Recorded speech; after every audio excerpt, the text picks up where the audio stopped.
I met a traveller from an antique land who said, "Two vast and trunkless legs of stone stand in the desert.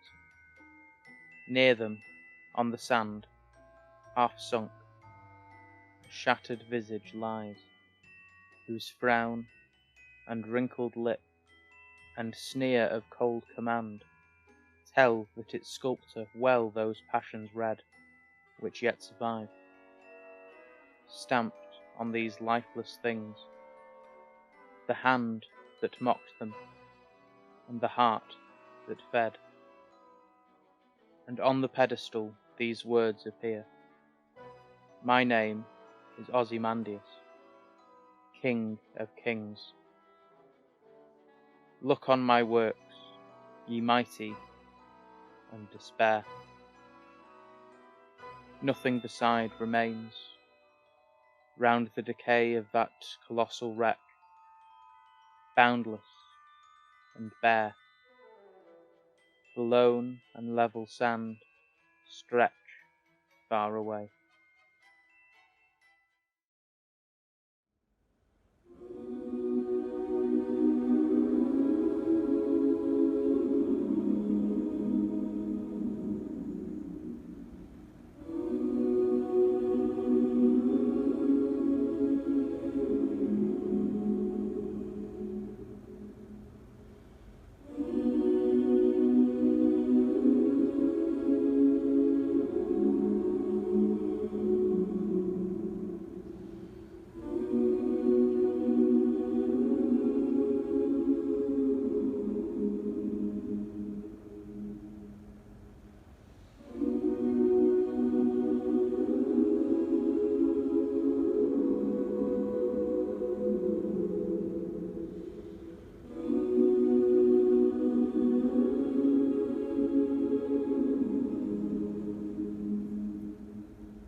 I can see clearly now the rain is gone.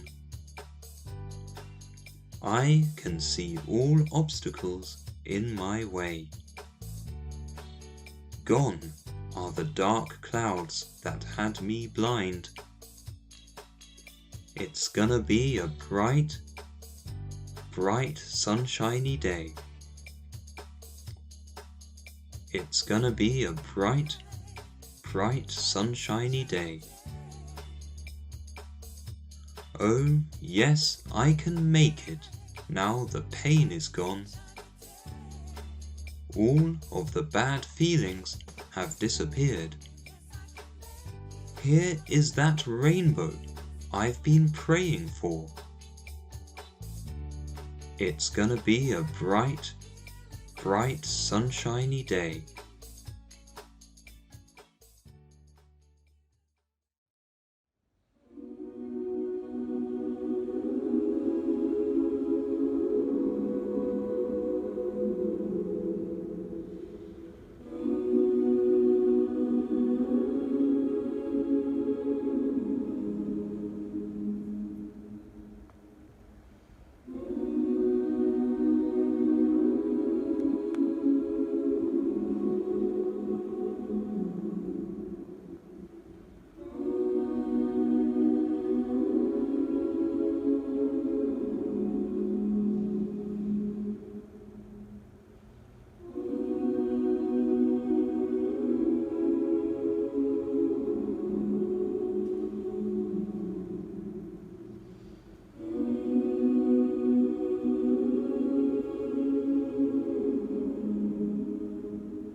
You ask it, of course. You have the right. Sometimes I ask it too. Why Paul never succeeded. While we were struggling along, the things that held him back seemed only details. Only now do I see them as a whole. In the first place, Paul never aimed directly at success. He was all round.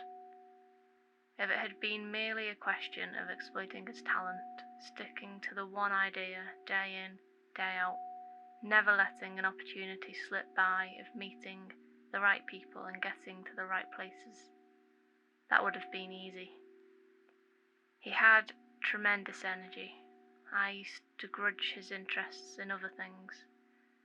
I hated to see him lose the chances and let them be snapped up by littler men. He seemed to waste himself, right and left, prodigally. But it wasn't that. It wasn't waste. It was all as much a part of him as his music. He detested the stupidity of wealth and poverty. He rebelled against laws that aren't laws, but only interests enforced by authority. He fought against the sheer deadness of prejudice. How he hated all that.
After being friends with David Lagana for 4 years, he sexually assaulted me. I moved to LA after 2 years of him asking me to come out. He told me I was a real friend to him, as I'd been there for him when he was at his lowest. He wanted to bring me out to LA for work.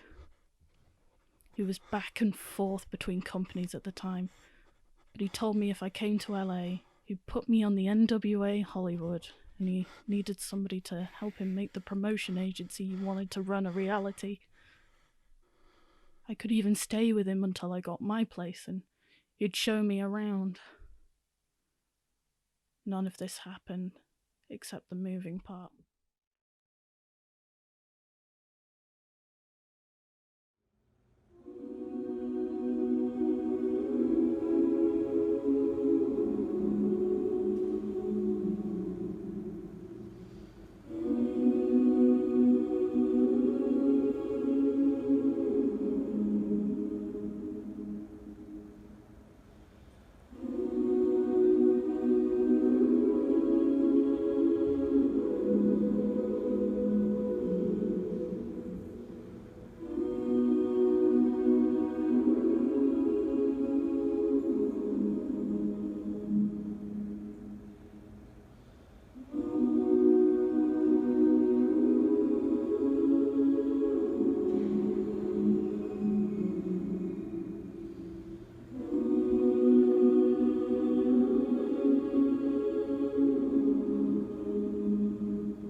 It was dark.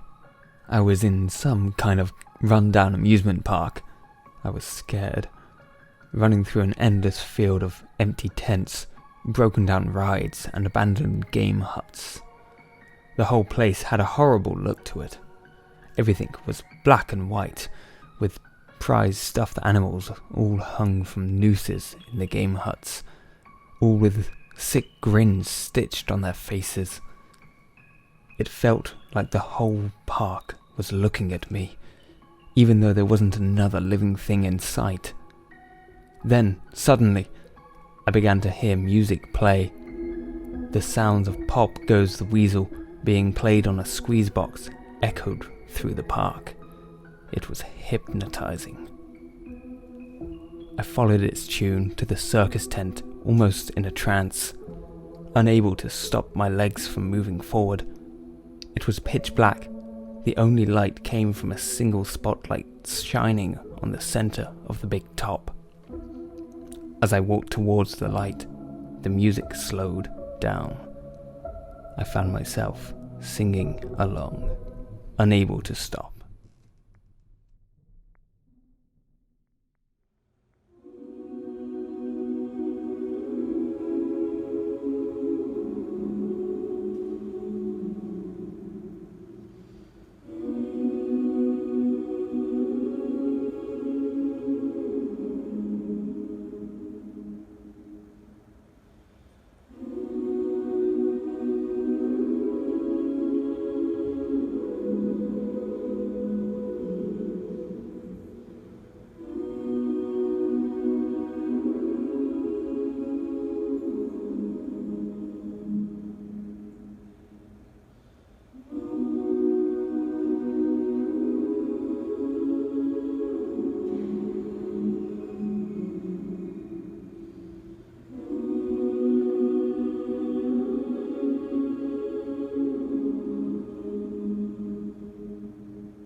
This is my fucking dream, y'all. All this shit. Look at all this shit, man. I got shorts.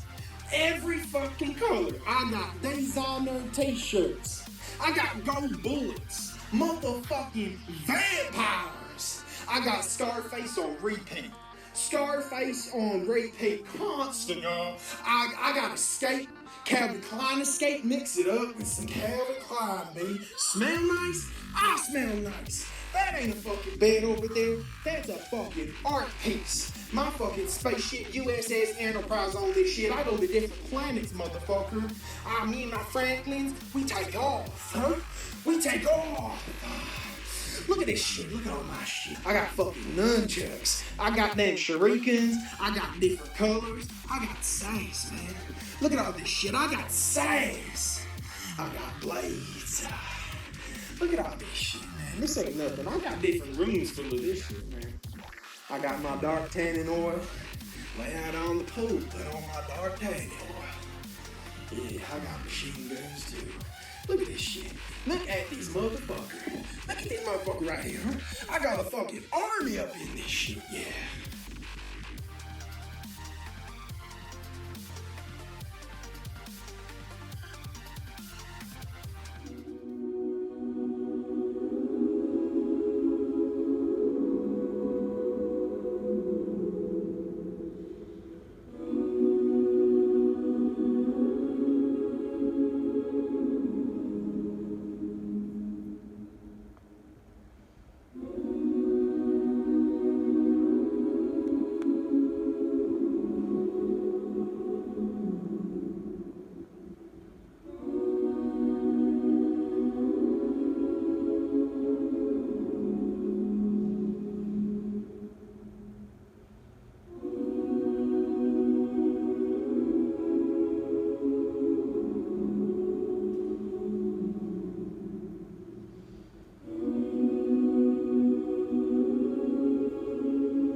You thought I was rich and I am, but not how you think.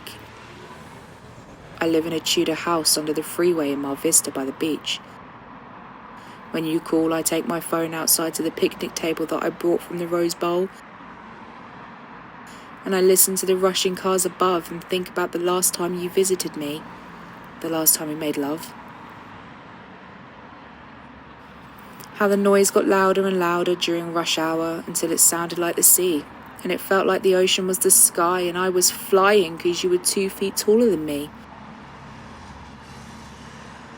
Until you took me in your arms and I could touch the stars and they all fell down around my head and I became an angel and you put me to bed, happy.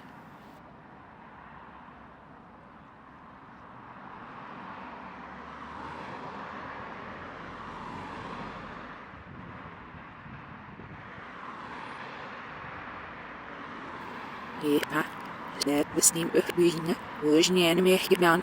That how marvelous by for and the arts it's just down. Some more name is using.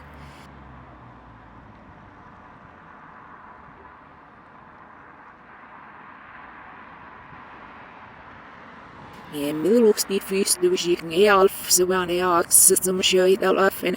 Yes, it all nice listen. Oh, I shall wear the all looks on the.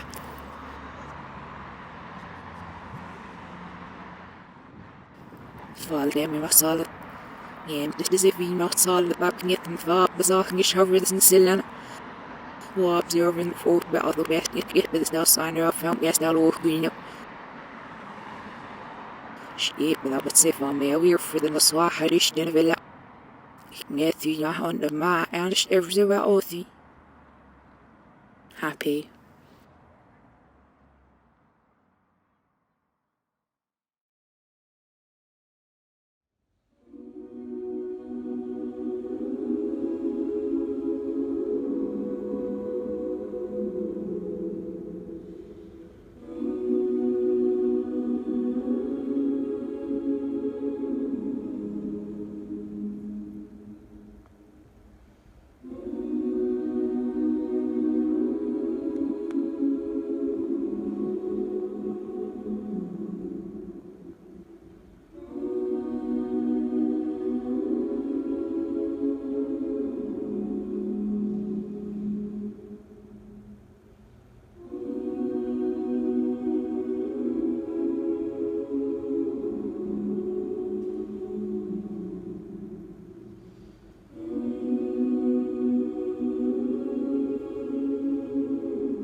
The NAACP for several months now have been monitoring a pattern of disturbing incidents reported by African American passengers specific to American Airlines. In light of these confrontations, we have today taken the action of issuing national advisory alerting travellers, especially African Americans, to exercise caution, in that booking and boarding flights on American Airlines could subject them disrespectful, discriminatory, or unsafe conditions. This travel advisory is in effect beginning today, October 24th, 2017, until further notice. The series of recent incidents involve troublesome conduct by American Airlines, and they suggest a corporate culture of racial insensitivity and possible racial bias on the part of American Airlines. The NAACP deplores such alarming behaviour on the part of airline personnel, and we are aware of these incidents only because the passengers involved knew their rights, knew to speak up and exercise the courage to do so promptly. Historically, the NAACP has issued travel advisories when conditions on the ground pose a substantial risk of harm to Black Americans, and we are concerned today that the example cited herein may represent only the tip of the iceberg when it comes to American Airlines' documented mistreatment of African